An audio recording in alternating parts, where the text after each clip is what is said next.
الحمد لله رب العالمين والصلاة والسلام على أشرف المرسلين نبينا محمد وعلى آله وأصحابه ومن استنى بسنته إلى يوم الدين.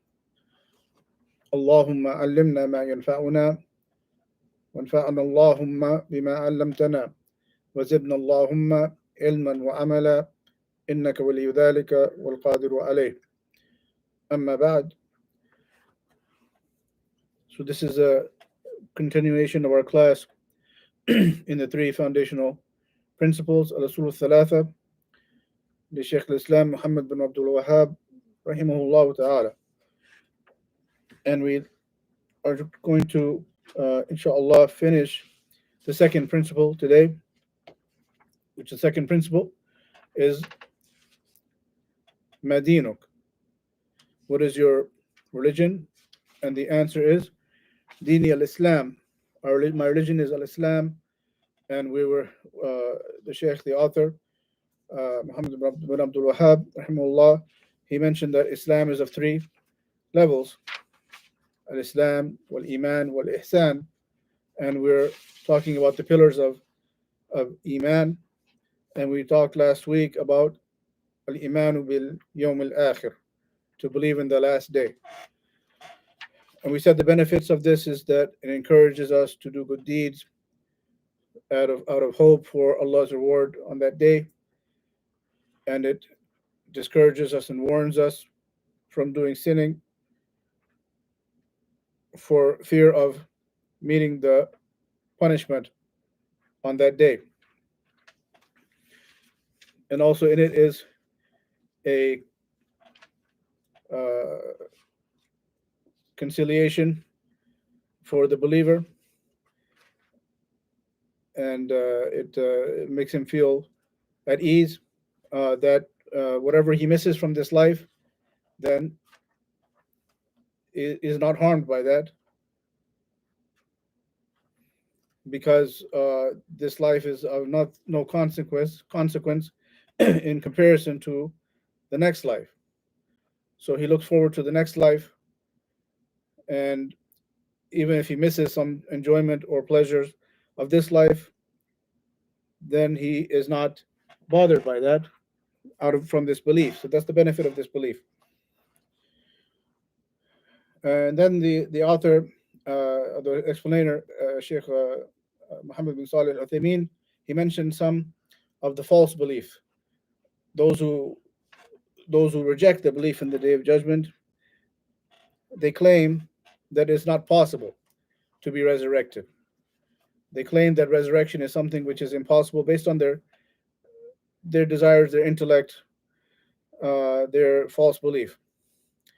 And the Sheikh, he mentioned that this is a false belief, and it can be refuted in three manners: by the legislation, bishar, wal his, wal aql.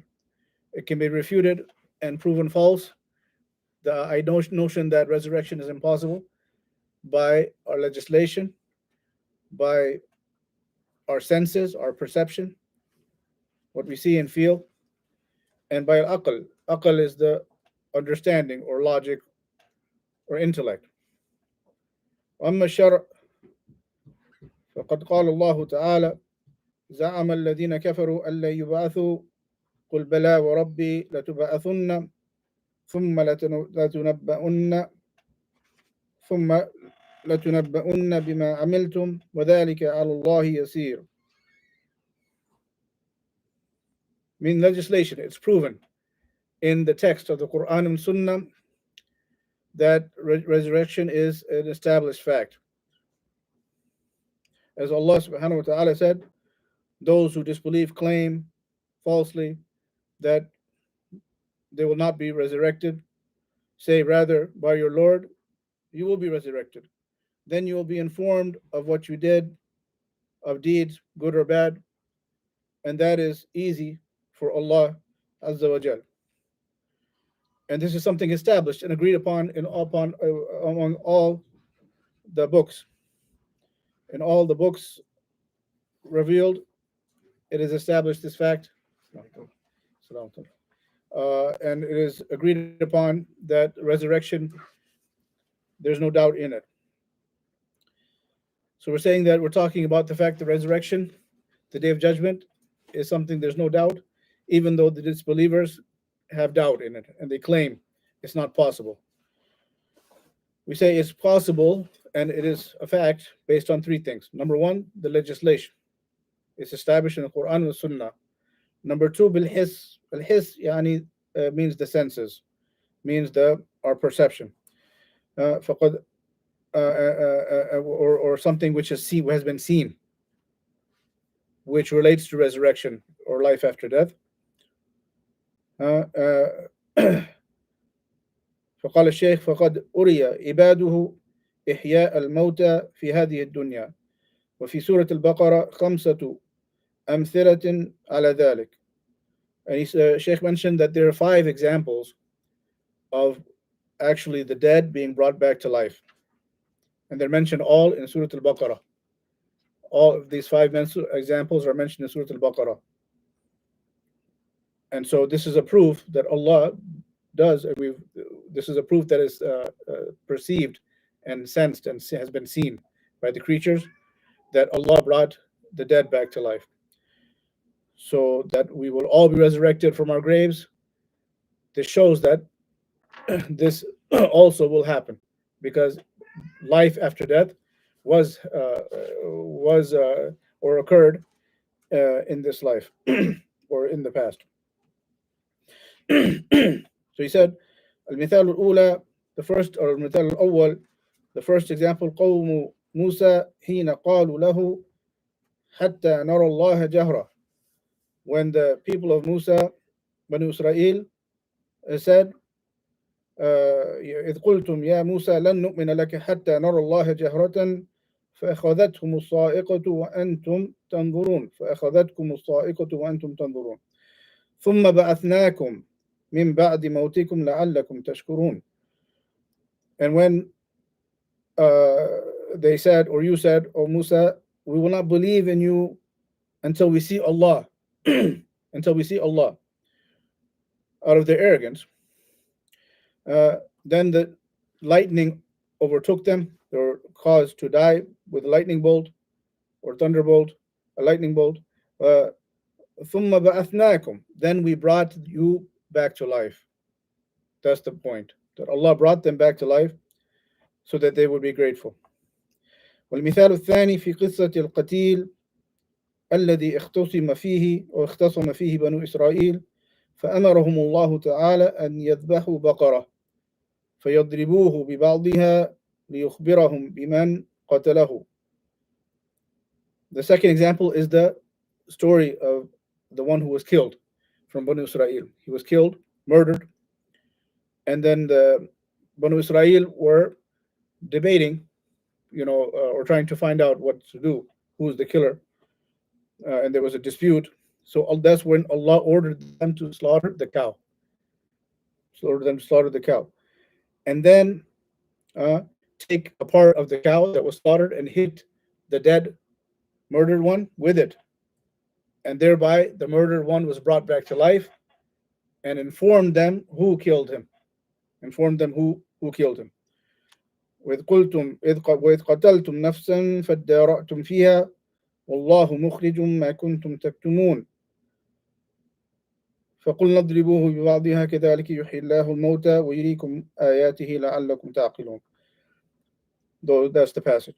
المثال الثالث, the third example, في قصة القوم الذين خرجوا من ديارهم فرارا من الموت وهم ألوف فأماتهم الله تعالى ثم أحياهم وفي ذلك يقول الله تعالى. Also the third example is the people who left their homes trying to flee from death. And there were thousands of people. So Allah caused them to die, and then He brought them to life. The point is, He brought them to life. And Allah said in this passage, ألم تر إلى الذين خرجوا من ديارهم وهم ألوف حذر الموت فقال لهم الله موتى موتوا ثم أحياهم إن الله لذو فضل على الناس ولكن أكثر الناس لا يشكرون. So that's three examples.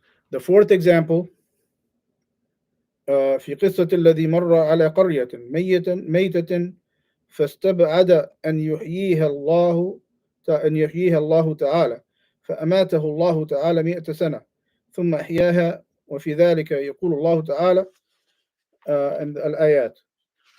So also the fourth example of life of the dead being brought back to life is the story of the one who passed by the town that was in ruins.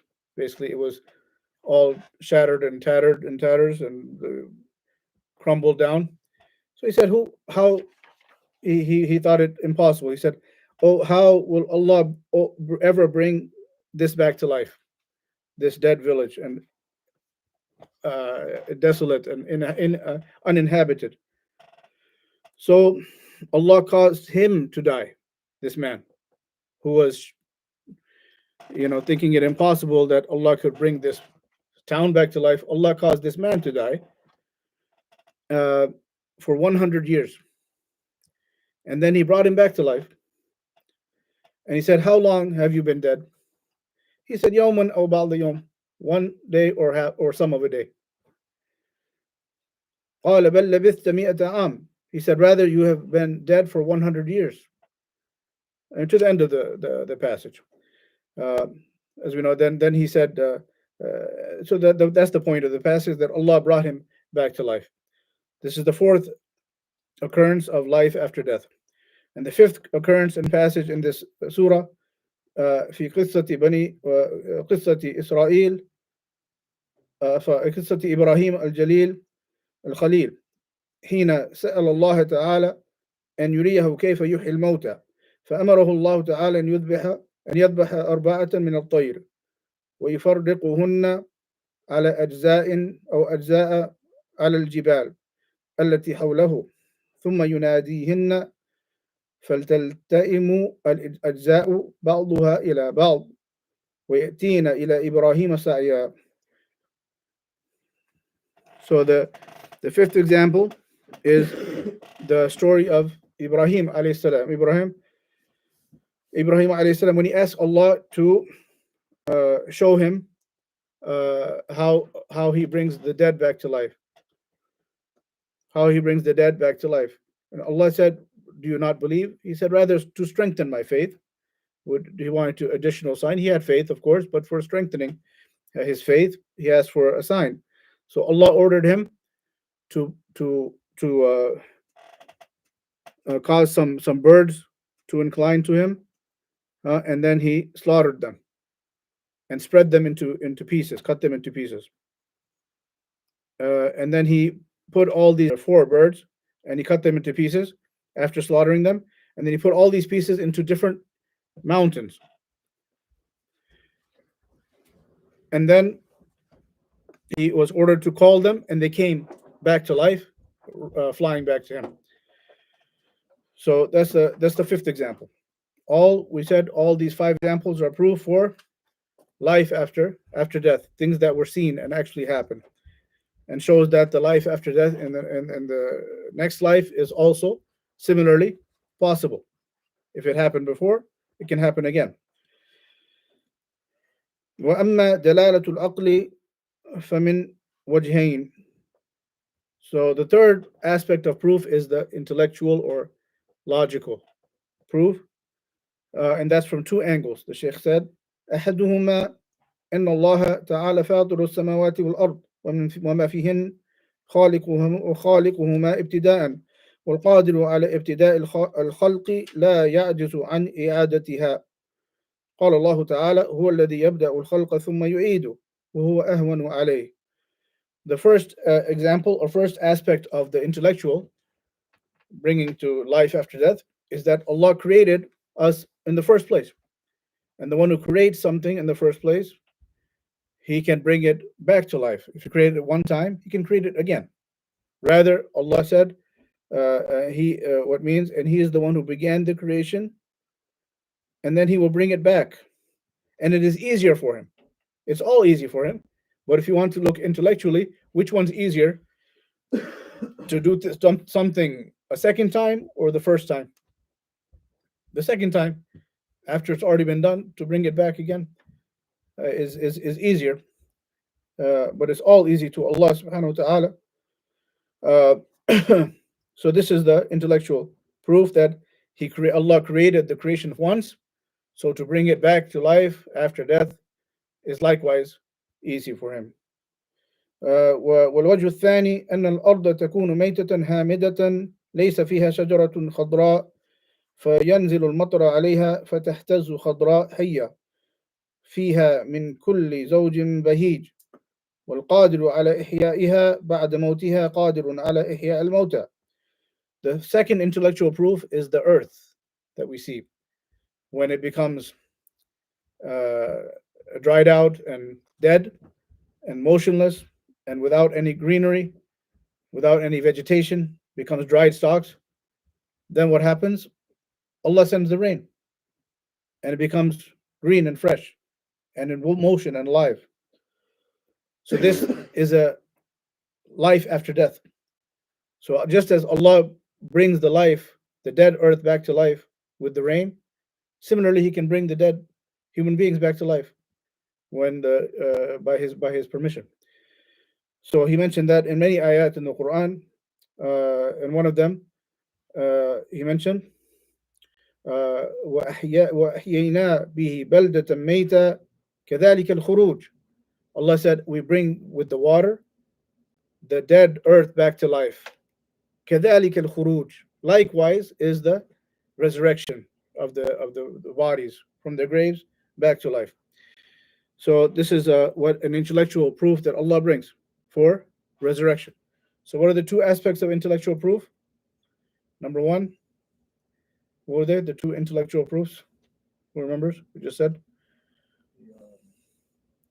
If you can do it the first time, you can do it a second time. Yeah. And the trees. And the vegetation, plants, earth. Good. So that's what as relates to the doubt or the false belief that disbelievers have that resurrection is not possible. Rather, it is possible based on legislation, wahi, based on or shara, based on his, or things that were actually seen in this life after death, and number three, based on logic and intellect. Then the Shaykh mentioned or talked about another aspect of the resurrection, which is life after death, which is what? Adhab al-qabr wa na'imuhu, the punishment of the grave and the bliss of the grave. Because we talked about it last time, but he's mentioning now the false belief of some people who deny this based on what intellect? Their intellect. They deny that there is life in the grave, or there is punishment in the grave and bliss in the grave. قال يعني زائمين أن ذلك غير ممكن لمخالفة الواقع. So they claim that it's not possible to have life in the grave because it goes against reality. They claim it goes against the reality. قالوا إنه لو كشف عن الميت في قبره لوجد كما كان عليه والقبر لم يتغير بسعة ولا ضيق. They say if they were to open the grave, right, and to they would see that the grave is as it was, unchanged. They would open the grave. They say that we don't see what you claim of the dead person in the grave enjoying anything or experiencing anything of what you claim of the punishment of the grave being tight upon the disbeliever, or being wide and expansive as far as the eye can see for the believer in his grave, or that he has some pleasures and good relaxation and enjoyment coming to him from the Jannah. They say we don't see any of that if we open the grave. So we're talking about now, again, the refuting the doubts of the people of falsehood, the innovators, those who claim that the punishment of the grave is not real. It's just it doesn't fit with our logic. They deny it. They say when a person is dead, there's nothing happening in the grave, because if we open the grave, we just see the dead person as he is, no change. The grave is unchanged. Uh, so this is their argument. So قال هذا الزعم باطل بالشرع والحس والعقل. So the Sheikh said this is also refuted. This false claim by these three same tools: by the legislation, by our perception, by our experiences, and by our intellect. By our intellect. أما الشرع فقد سبقت النصوص الدالة على ثبوت عذاب القبر ونعيمه. He said because it has been established in the text that in the legislation that there is a punishment in the grave and there is bliss in the grave. We mentioned some of those last time. For those who want to review, in the Quran it's mentioned the punishment of the grave. It's also mentioned explicitly in the Sunnah. There's one time the Prophet ﷺ was in Sahih Bukhari. He passed by a grave, two graves, and then he heard the sound or the voice of two men in these graves being punished, in their graves, two men being punished. And these are graves. No one saw this, of course, but the Prophet ﷺ received revelation and was informed of this by Allah. And he said, and they're both being punished for sins. One of them he used to not prevent the urine from coming back on him, or one explanation. And the other one used to talk with tales and spread tales between people to create animosity and mischief, namima. So that establishes what in the hadith, in the shara, the legislation, the punishment of the grave. Amma al-his, as far as what the senses, what we perceive, فإن النائم يرى في منامه أنه كان في مكان فسيح بهيج يتنعم فيه، أو أنه كان في مكان ضيق موحش يتألم منه. We see that the person who's sleeping in his dream, we can see all variety of dreams. One person or one time feels like he's in bliss and all kinds of enjoyments in his dream, and he feels all that and experiences it as if it's reality. And another person or the same person another time may be in a very tight and lonely condition and in pain and feeling actually pain in his dream. The other one is experiencing enjoyment, and the other one is experiencing pain in the dream. And he might wake up, from this in this experience, and all this time he was just on his bed, right, in his room. Never did he move from his room. The room is the room, same walls, same bed, same furniture, but he was living this totally different reality in the dream. So this is something we know, and that's why in the Quran, the sleep is considered the brother of death. Brother of death, because we're talking about death in the grave, right? Sleep is a very, very similar situation, and that's why it has a lot of similarities. So we can say what we experience in sleep, we can translate that to what we may experience in the grave. Okay, meaning it's possible in the sleep, it's possible in the grave, because these are very similar events.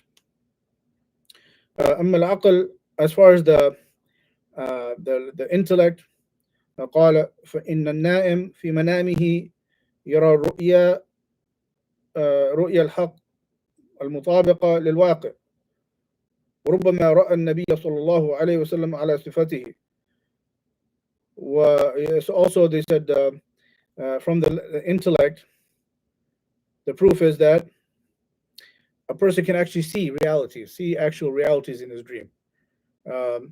It's similar to the perception, but in the dream you can actually see the Prophet sallallahu alaihi wasallam, for example, in his, not him personally, but his features will come to you in the dream, and you will see, for example, things that are of reality, okay, that things that are real in the dream. And all the time, he never left from his bed again. He never left from his room.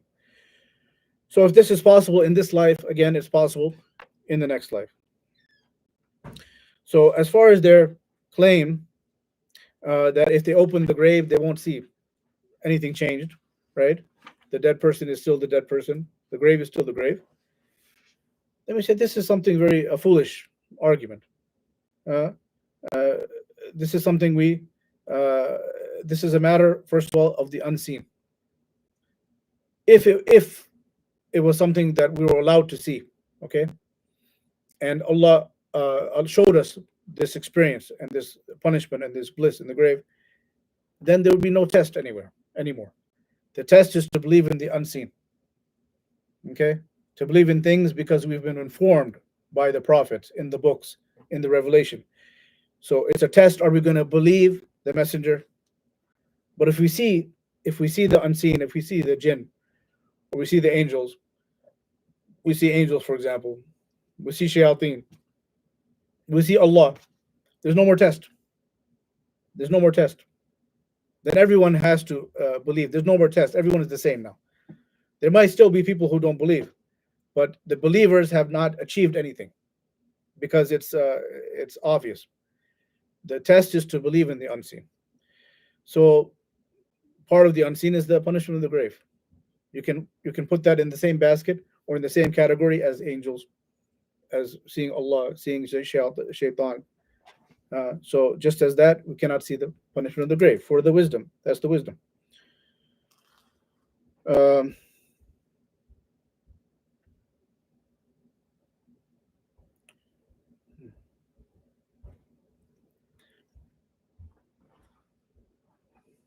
And even the people who sleep, every individual person sees his own experience too in the dream.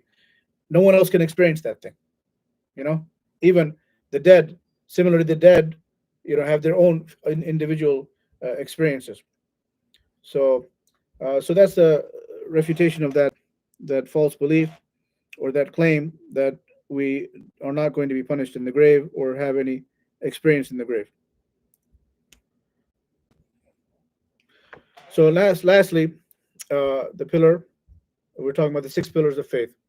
تؤمن بالله وملائكته وكتبه ورسله واليوم الآخر والقدر خيره وشره.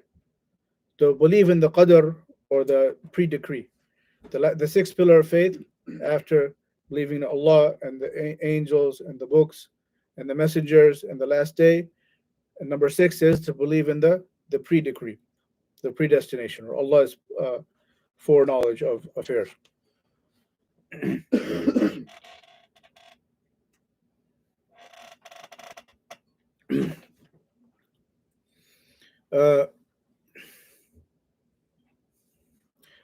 يقول الشيخ ابن تيمية والإيمان بالقدر يتضمن 4 أمور. He said to believe in qadr, it comprises of 4 matters, or 4 matters related to qadr. الأول الإيمان بأن الله تعالى علم بكل شيء جملة وتفصيلا. First is we believe that Allah knows everything. He always knew and he will always know. Nothing escapes his knowledge. He knew everything that will happen. سواء كان ذلك مما يتعلق بأفعاله أو بأفعال عباده. It doesn't matter whether those things are related to his actions or the actions of his servants. I mean, he always knew anything that will be, whether it relates to him, what he does, or whether it relates to what we do. His knowledge is timeless. You could say it's boundless. It has no limitations. والثاني الإيمان بأن الله كتب ذلك في اللوح المحفوظ. Secondly, الكتابة. الأول العلم والثاني الكتابة. Secondly, that Allah wrote. After he knows it, he also wrote it. It was written.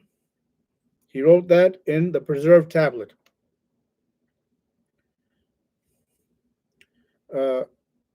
وفي هذين الأمرين يقول الله تعالى ألم تعلم أن الله يعلم ما في السماوات ما في السماء والأرض إن ذلك في كتاب إن ذلك على الله يسير. He said about these first two aspects of Qadr, this ayah. In Surah Al-Hajj, Allah said, do you not know that Allah knows everything that is in the heavens and the earth? Knowledge, knows. Indeed, that is in a book. That's the second writing. Indeed, that is easy for Allah. That is easy for Allah. And this more explanation comes in the Hadith Sahih Muslim and Abdullah ibn Amr ibn al-As رضي الله عنهما قال سمعت رسول الله صلى الله عليه وسلم يقول كتب الله مقادير الخلائق قبل أن يخلق السماوات والأرض ب50,000 سنة.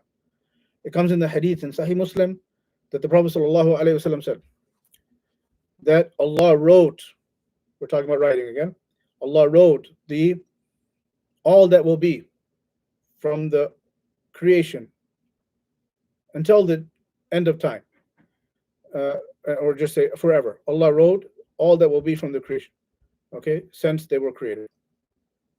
Before they were even created, He had it written. Before they were even, the heavens of the earth were created by 50,000 years. Okay, so we're created 50,000 years before Allah had it written what would be from this creation. Okay, so it's written. والأمر الثالث الإيمان بأن جميع الكائنات لا تكون إلا بمشيئة الله تعالى سواء كانت مما يتعلق بفعله أم مما يتعلق بفعل المخلوقين. قال الله تعالى فيما يتعلق بفعله رب. So he said, now third thing is the will.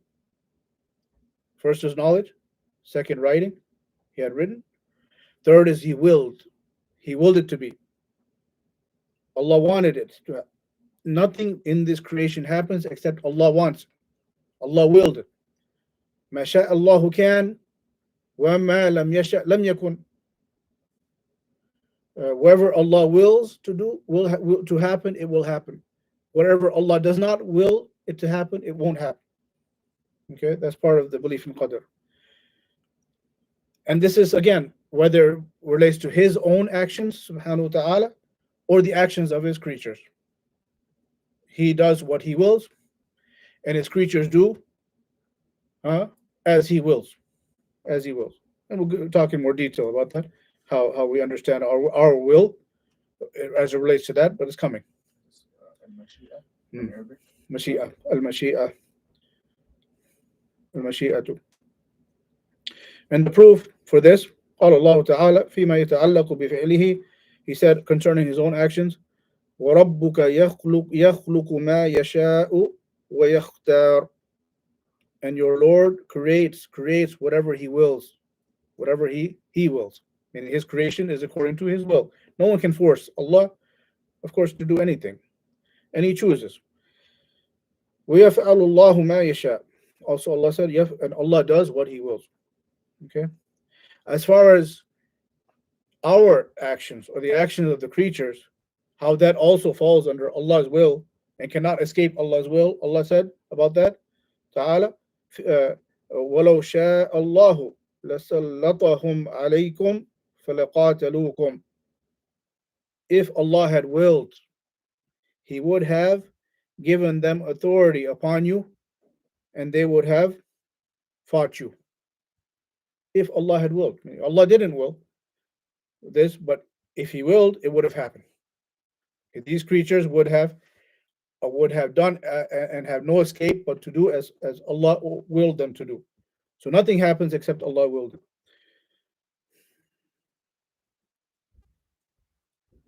Also, that's the third. We said knowledge, writing, will. Number 4, al-khalq, that Allah created everything that will be. Everything of the creatures. الرابع الإيمان بأن جميع الكائنات مخلوقة لله تعالى بذواتها وصفاتها وحركاتها. قال الله تعالى وخلق كل شيء فقدره تقديرا. So that everything of the creatures, Allah created them. The creatures, so they're created. That's obvious. But not just themselves, their attributes, how they are, how we look, how we are look and feel and everything, and our actions too. Our actions are also created. Allah said, and He created everything. Also said, "Wallahu khalaqakum wama ta'malun." Allah created you and that which you do, because it's based on something which Allah knew already. Okay, nothing can happen except that it is known by Allah, and He wrote it, and He willed it, and He created it. Because everything besides Allah is creation, right? Everything because Allah created, not only Allah created our physical beings, but He also created our intentions and our wants, right? He created us with our wants, and we do something based on what? With what? Our physical ability and our wants. So when we do something, it's based upon these qualities we have, and Allah created these qualities. Allah created our physical being, and He created our wants. So all that, as a result, is from Allah's creation. Okay. So is that clear to that point? Clear? Yeah. Okay. So then, Actually, Hmm. sorry.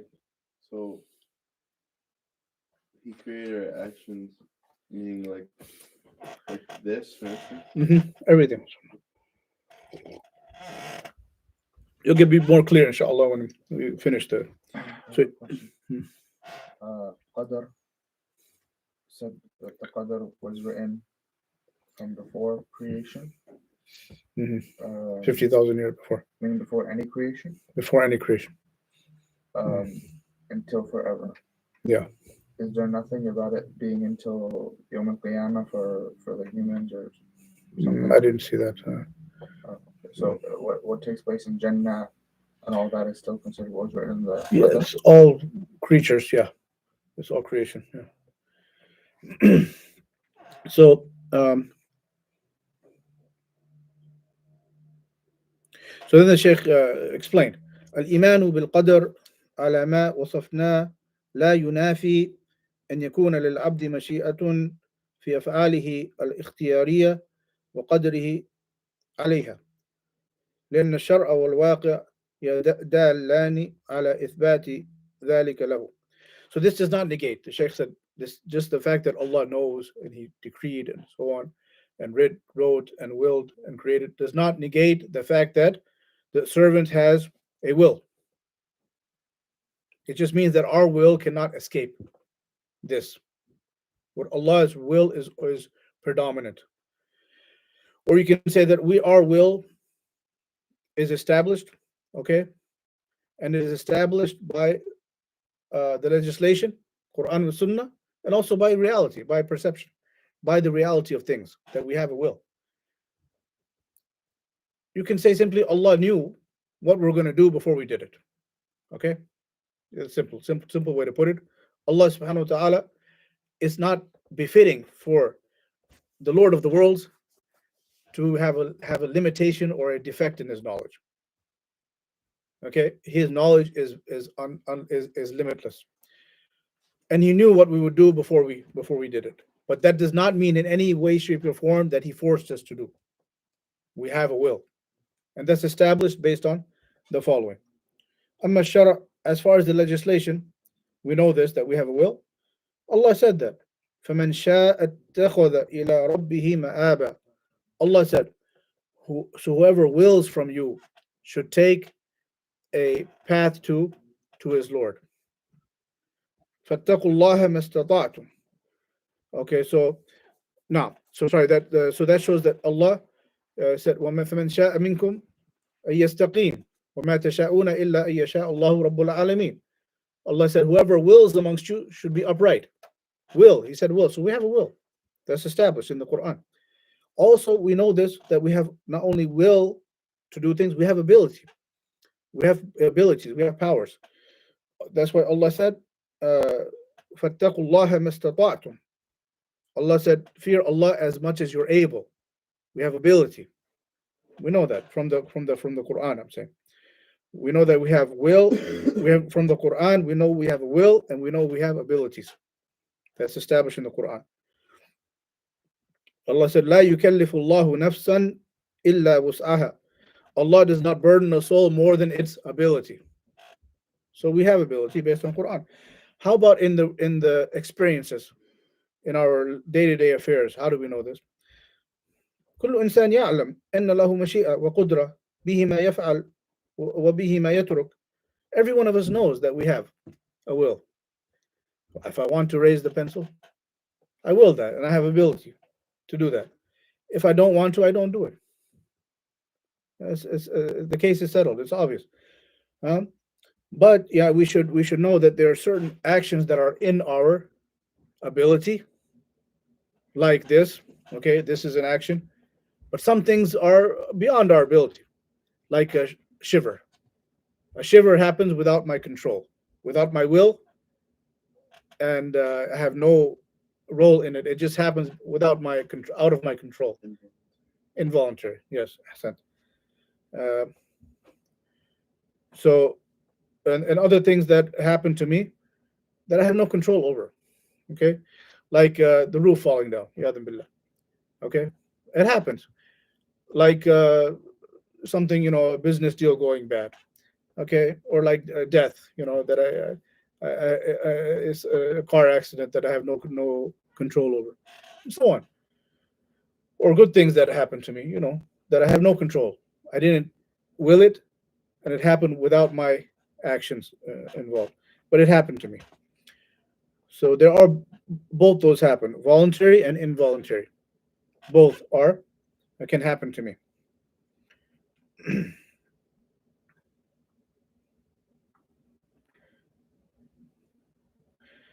So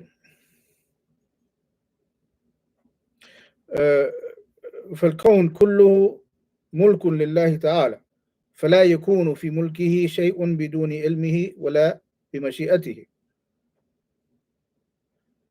So this we are part of Allah's possession, a part of His kingdom. Okay, so nothing will happen in this kingdom except by Allah's will.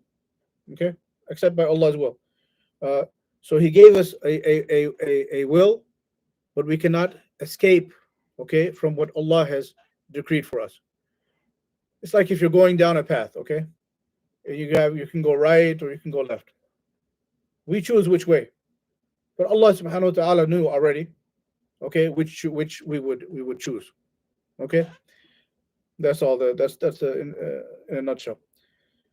And then there's also some people, they have a wrong belief and a wrong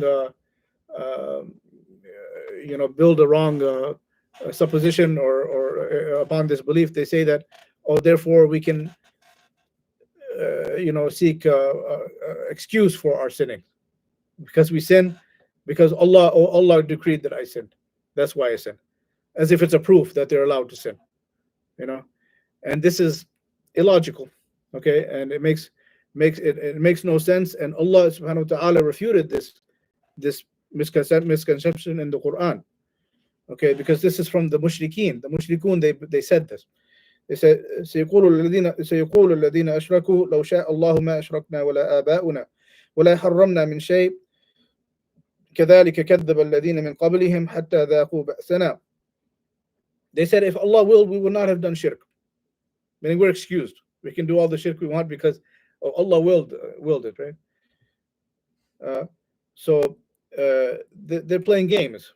And some people, they do that now. They say, if I do a sin, it's okay. I mean, Allah willed it. It's not my fault.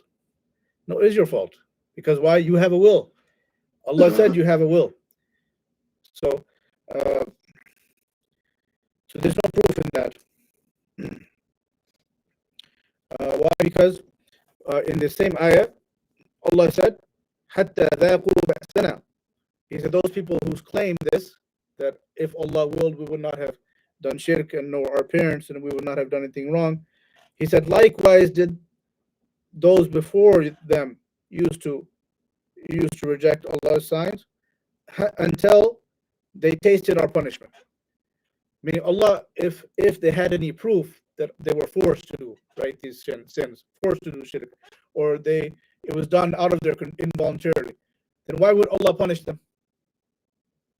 Why would Allah punish people for something they had no control, and it was done? Yeah, they had to do it, and they were forced to do it. That's dhulm. Allah dhulm. Allah would never do oppression. It goes against the concept of a God or Allah, the Lord, that He oppressed. So this is impossible, and this is unbefitting. So what they did of shirk and so on, they did it out of their own will. And that's why when they disobeyed, Allah punished them. They deserved to be punished because they did it on their own right, on their own will, and by their own choice.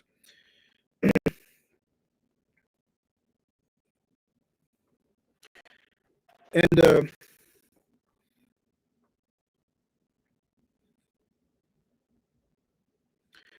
also,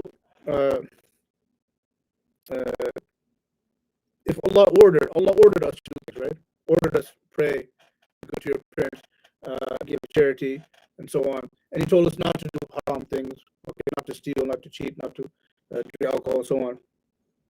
Okay, and then if a person, so if the person was forced to do these things, forced to not pray, forced to do haram, right? It was something he was coerced to do it without any choice. Then he would be ordered to do something which he cannot escape. He would have been ordered. Allah said, for example, Allah said, "La yukallifu Allahu nafsan illa wus'aha." Allah said, Allah does not burden a soul more than it can bear. Meaning, whatever we can do. If we're forced to do it, then we're burdened more than we can bear. We're burdened. We're told stay away from haram, right? That's an order. That's what we're supposed to do. And then we are forced to do it. So how can we be ordered with something we cannot do? Right? Allah said He will not order us to do something we cannot handle. Okay? He said don't do haram. That's an order. But He made us do it. So then He just ordered us to do something which we cannot handle. Right? That's the contradiction. Okay? You understand what I'm saying? Logically, if there's no way to escape sins because we're ordered to do it, we're coerced and forced to do it, then how are we supposed to stay away from them? How are we supposed to stay away from them and comply with this command? Okay, so it's falsehood. It's complete falsehood. And also in the legislation, إذا وقعت منه معصية بجهل أو نسيان أو إكراه فلا إثم عليه لأنه معذور. Also in the legislation, when we do something out of ignorance or we're forced to do something, for example, if we're forced to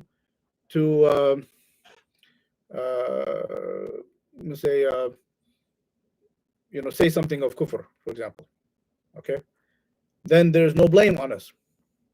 In the Quran it said, إلا من أكره وقلبه مطمئن بالإيمان ولكن من شرح بالكفر صدره. Except the one who is forced to say what? Kufr. Say that, for example, this idol is my God. Okay? He's forced. He's a sword put to, or a gun put to his head. He said, say this. And he says, I don't believe in Allah. Then what is the ruling Islamically? He's excused. There's no sin upon him.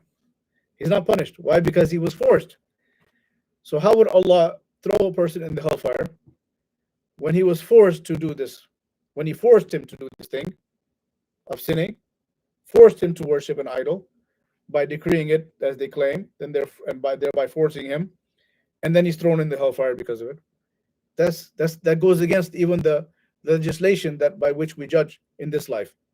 Why would Allah judge by different rules, right? And make us judge by different rules?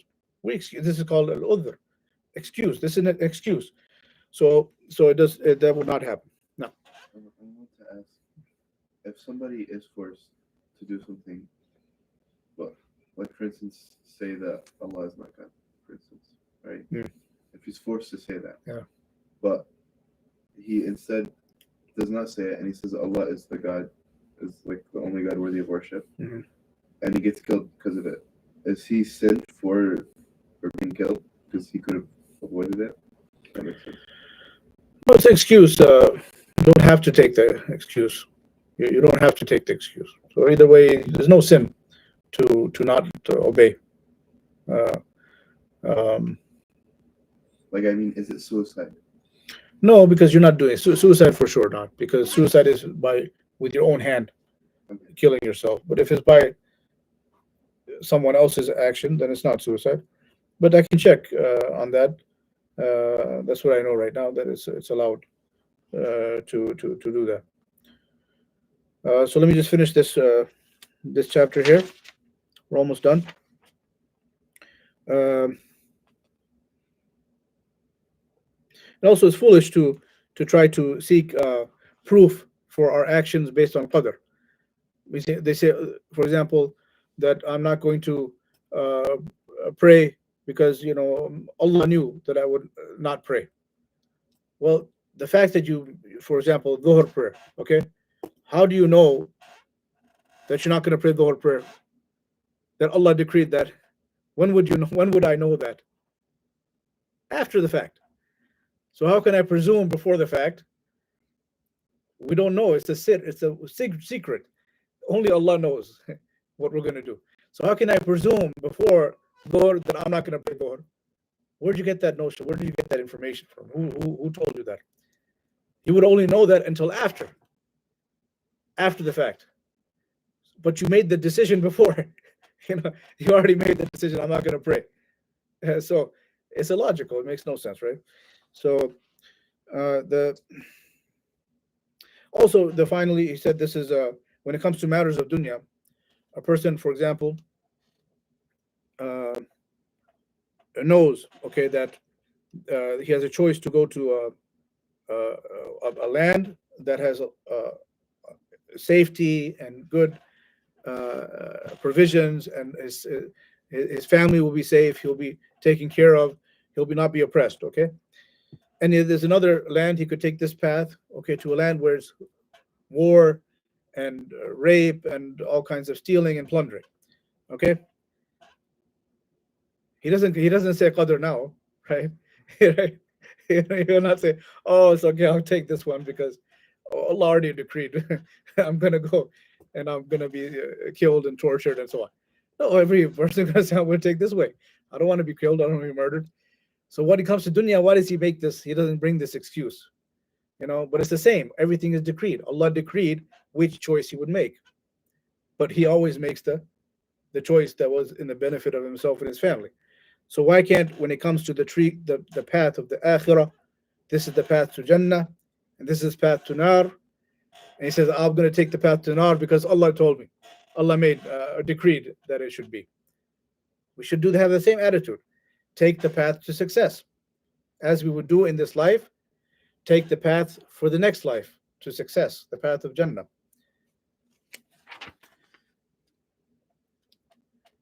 So the Sheikh brought more example. We'll suffice with that. Another good example he gave, that the foolishness of seeking proof by qadr. What if a person, someone else, transgresses upon my rights, for example, okay? And then he says, oh, Allah ordered me to do so.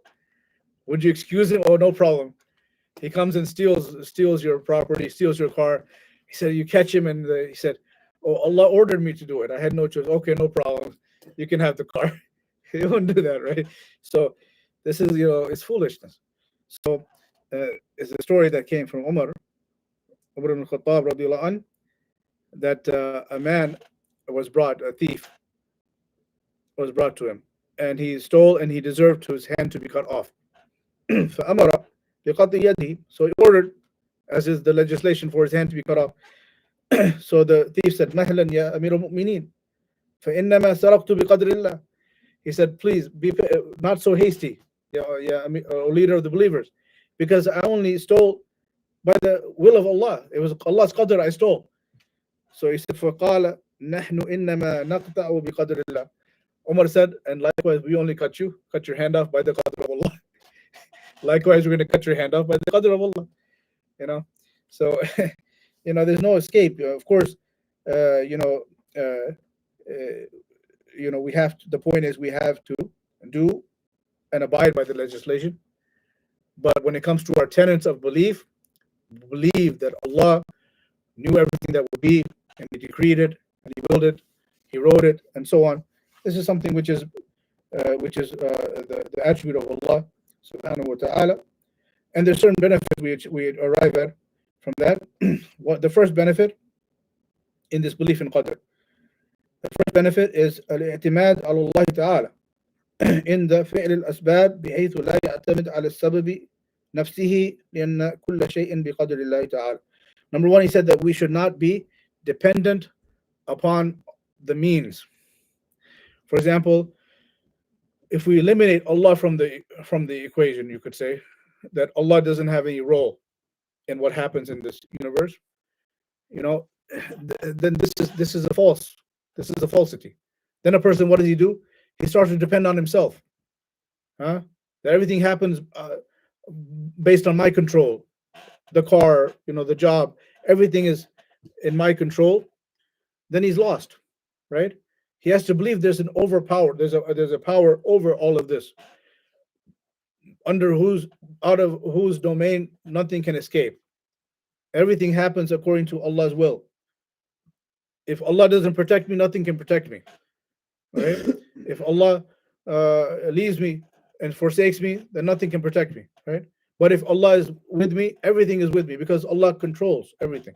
Allah wills. Nothing will happen to me except Allah willed. Right? So it gives him a sense of strength with Allah, and a sense of tranquility and peace. But if a person is left to himself, he knows that he's very weak. Anything can happen. So many factors, right, that are out of his control. And so a person is not allowed to depend on physical means. We use these means in our hand, but our reliance is only upon who? Upon Allah. Because Allah is the one who wills, and in His control is everything. And nothing can escape His will. I may want to do something, but if Allah doesn't help me with it and will it for me, it won't happen. Right? That's the benefit of this belief in Qadr. Number one. Number two, that a person should not be amazed by himself when he gets something he wants. He shouldn't be amazed when he gets something, because he has to know that everything he achieved at any achievement he had was by Allah willed it, that Allah allowed it, right? So he returns the blessing to Allah, and that thereby he's grateful. Things which are not real. It says a connection unstable. Is it on now? So anyways, we'll finish inshallah. Okay. So and he'll feel at ease. Along with that, he'll feel at ease and feel tranquility, because he knows everything is according to Allah's control, the one who no one can deny, no one can oppose, and contradict what Allah wants. If Allah wants something, it's going to happen. So I need to just connect my heart and connect my dependence and connect my existence to Allah, and everything's going to be okay. Because Allah will not oppress me, and He will help me. Of course, I still have to act, right? I still have to take the means. But I know that these means, Allah will give success if He wants, right? So I have to be obedient to Allah. I have to ask Allah, worship Allah, and then He will not cause me to be lost, because He's in control. Okay. So whenever something is in the hadith, ajaban li amr al-mu'min, amazing is the affair of the believer. When something good happens to him, he's thankful, right? So he returns the blessing to Allah, he's thankful, and he gets reward. It's good for him. And if some calamity happens, sabr, he's patient, and he gets reward because he knows this is something which there's a wisdom behind it. If I have a calamity, something bad happens to me, there's a wisdom. The wisdom, many wisdoms, so that I can be patient, okay, and get reward. That's one of them, right? That's one of them. And so that I may strive and struggle, that I may forgive my sins, kafaratu dhunub, expiation for my sins that I have, and so on. There's and it's the test in this life. The test. Part of the test is go through good times, go through bad times. So I think we'll stop there. Because then he talks about the deviant groups. There's the two extremes to everything. There's most matters of belief. There's two extremes when it comes to deviance. This is what we talked about, the correct belief of Ahl Sunnah wal Jama'ah, that we have a will, but we are under control. We are under Allah's will. We cannot escape from Allah's will. The false belief, Jabariya and Qadariya. Jabariya, those who say we are forced to do things. We are under coercion. Okay, and we have no choice. Okay, and the Qadariya, they say that we are independent in our will and our ability, and Allah does not have any. His will has no relation to what we do. Our actions are outside of Allah's will. Okay, that's who Qadariya. Our actions are independent of Allah's will. The Jabariya, again, they say that the servant has no will and no ability. He's just like a feather in the wind, wherever the wind blows. Okay, has no choice. And both are false. Both are false. And established in the Quran and Sunnah, and also in reality, as we said.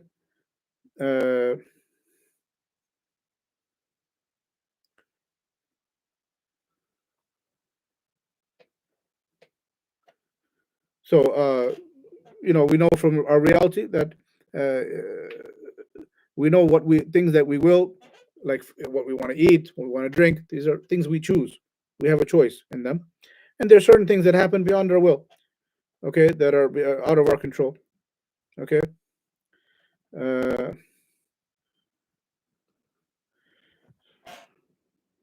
Like, for example, we said the shiver or some calamity, things that happen beyond our control.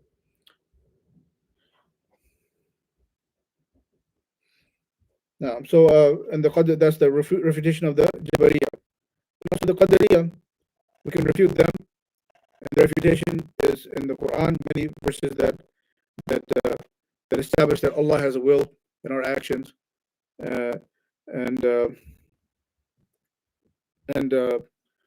that we are part of this kingdom under Allah, which is Allah owns. So nothing happens in His kingdom without His will. So that's basically the conclusion for this principle and tenet of faith. And inshallah, we're gonna continue in the third principle for next class, which is the and we'll continue that inshallah. Any questions on this? What is qada? What's the difference between qada and qadar? The different explanations. Inshallah, we'll talk about it next time. I can get the different explanations, but they're very similar. They're very similar. Reviewed inshallah. Talk about it next time. Any other question? طيب سبحانك اللهم وبحمدك أشهد أن لا إله إلا أنت أستغفرك وأتوب إليك